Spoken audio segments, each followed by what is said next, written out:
After you walked out of the mall, where were you going when you left through those doors? To our car. And how would you get to your car from going through those doors exiting the mall? We left the mall. We walked out the mall doors. We walked across the little mall street into the parking structure. We walked up the internal parking structure steps, one flight of steps. As we were walking there, I looked at Dustin and I said, what a great productive day we just had. We finally got to celebrate our anniversary and purchase of our new condo, and it actually was a good day till the end. As we were walking, I noticed two women walking in front of me up the stairs. I remembered their boots for some reason as we were walking, and I recalled that they had some sort of a European accent as they were walking. We walked up the stairs, the internal stairs, to the parking deck, and as we exited the stairwell, our car was parked about 25, 30 feet in front of us on diagonal. We were looking right at it as we exited. Just stop me right there for a second. When you got to the second floor, which is marked 3 by the parking deck standards, Yes. and you came out onto the parking deck from the stairwell, can you please just describe the crowdedness or lack thereof of the deck when you came outside? There was no comparison to when we came in and it was full. There was a handful of cars, I would say, as we left. The exact number, I'm not sure. Just a small handful. And when you got to the second floor of the deck, did you see any people on or around the deck? Aside from those two women that were walking in front of us, I'm not too sure what floor they exited on. So aside from them, no. When you got to the second floor of the deck, when you came off the stairs, you stated you were able to see your car. Is that correct? That's correct. I'm going to show you what's been previously marked S38 and S39. 38 and 39. S38 and 39. I'm going to ask you to take a look first at S39. Do you recognize S39? Yes. And what does S39 depict? Our car. I'm also ask you to take a look at S38. Do you recognize S38? I do, yes. And what does it depict? Our car. And how would you describe the condition of your vehicle in S38 and 39? The window is broken from a murder. And in S39, how would you describe the condition of the car? It looks scratched. Other than the scratched and the broken rear window, does that fairly and accurately depict your vehicle from when you parked the vehicle? Yes. Your Honor, at this point in time, I offer S38 and 39 into evidence. Any objection? None, Your Honor. S38 in evidence, S39 in evidence. Your Honor, permission to publish the photos? You may. Thank you.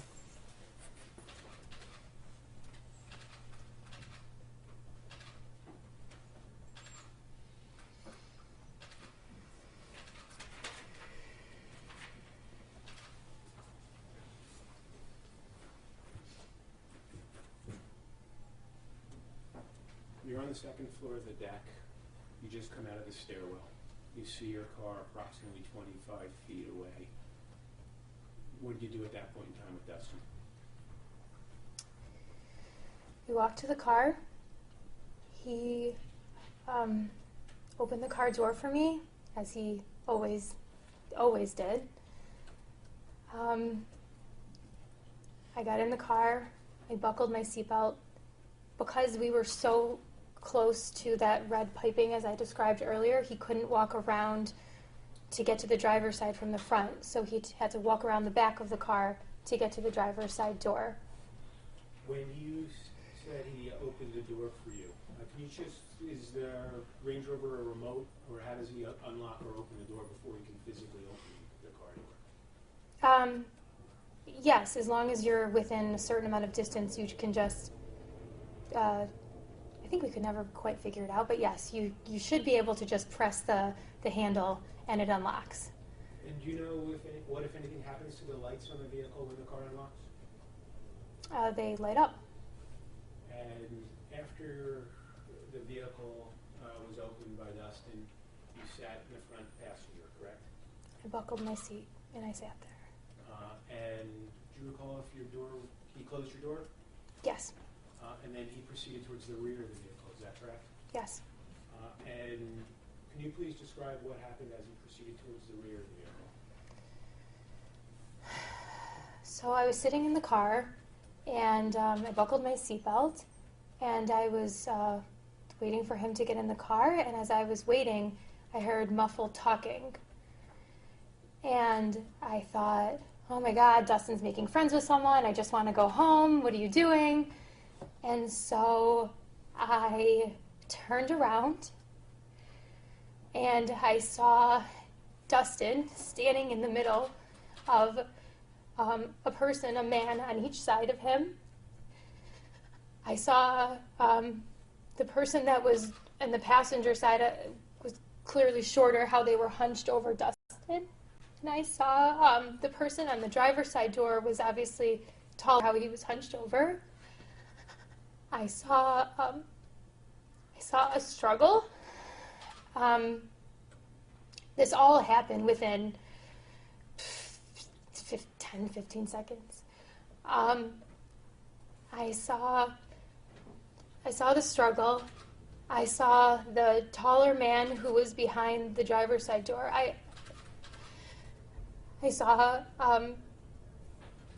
him put the gun to Dustin's head, and I heard bang bang, and then the window shattered of the car, and then like in slow motion it played out. I saw the taller guy. I saw him walk around. Then I saw him out of the rear window walking. Then I saw him in the driver's side window. He opened the car door and I couldn't see his head at first because he was taller. And in the meantime, I couldn't get my seatbelt undone. I didn't know, am I supposed to hide between the dashboard and the seat? You don't know what to do in these situations. And it was so fast. And he opens the car door, he leans in, he points the gun at my head, and he said, "Get out of the fucking car, bitch." And I said, okay, I'm going. And I grabbed my purse, I got it at my cell phone, and I got out of the car. And I don't even know if I shut the door. When you got out of the car, do you recall which way you went? I went straight out. So I was standing like parallel with the door still. And were you able to make any observations of the individuals that were wrestling with Dustin? Yes. At the back of the car? What color were their skins? Do you recall? They were black. And could you estimate age on your view? Could I estimate? I'm sorry? Can you estimate how old they were? Were they old or young? They were probably about my age. I'm 30. Sorry, for the record. And when you said that one was tall and one was short, Yes. obviously those are terms of perspective. In what perspective are you making that reference of tall and short?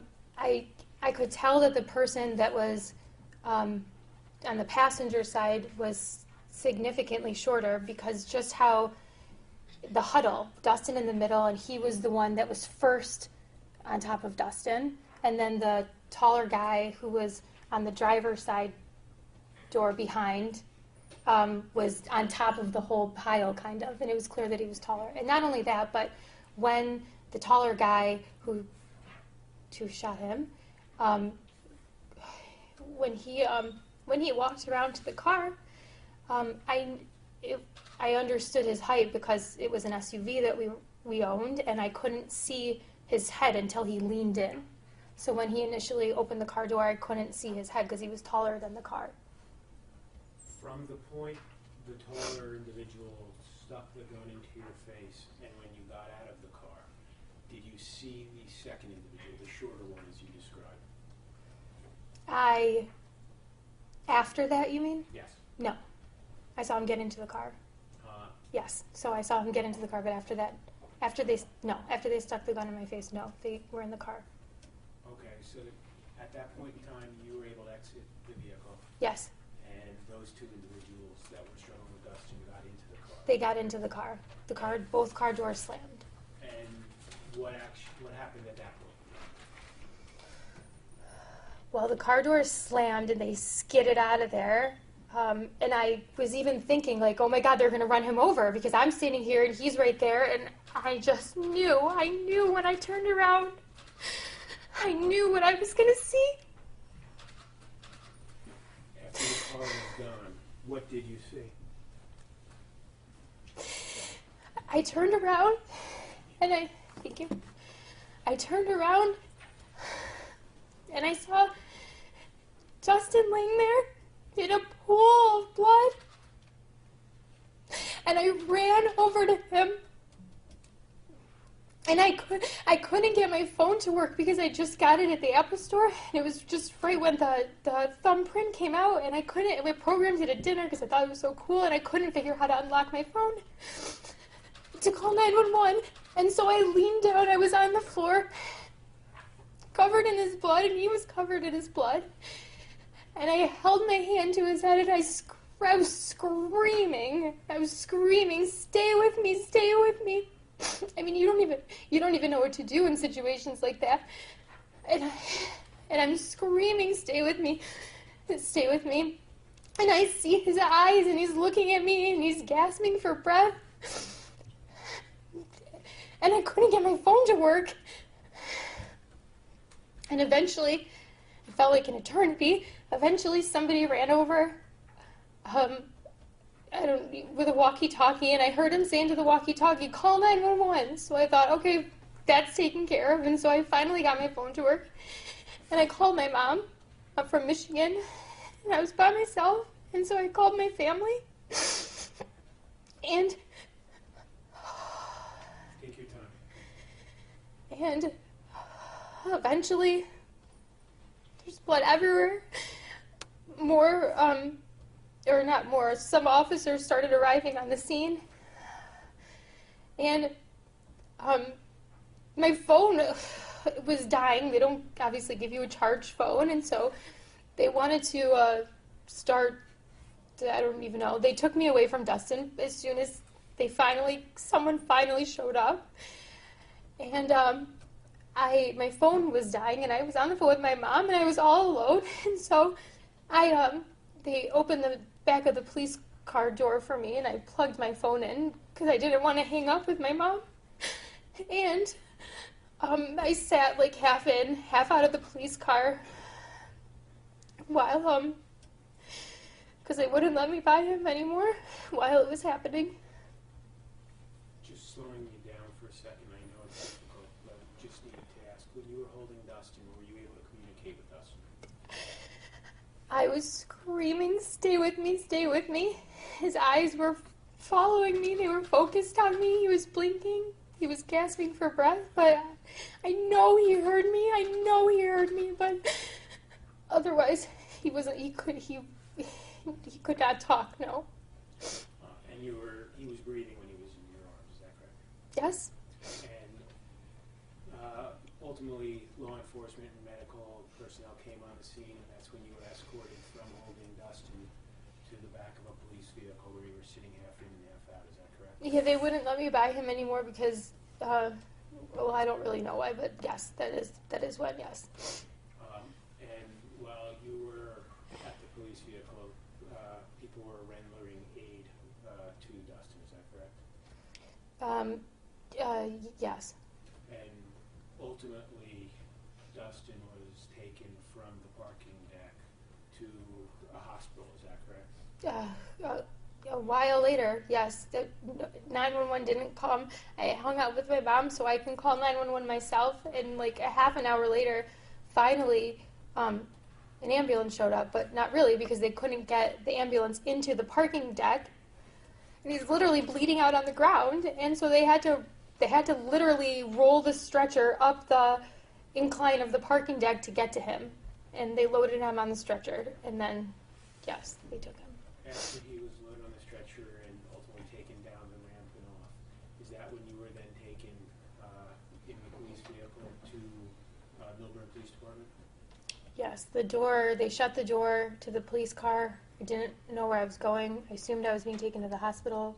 My husband was dying. They didn't take me to the hospital. They took me to the police station, yes. And then from the police station, you were taken to Morristown Memorial? I was, yes. And while you were at Morristown Memorial, is that where Dustin ultimately died? Yes, the doctors then came up to me and told me that there was nothing else they can do. Yes. I have no further questions. Who else? Judge, we have no cross of this witness. Ms. Friedland, you may step down.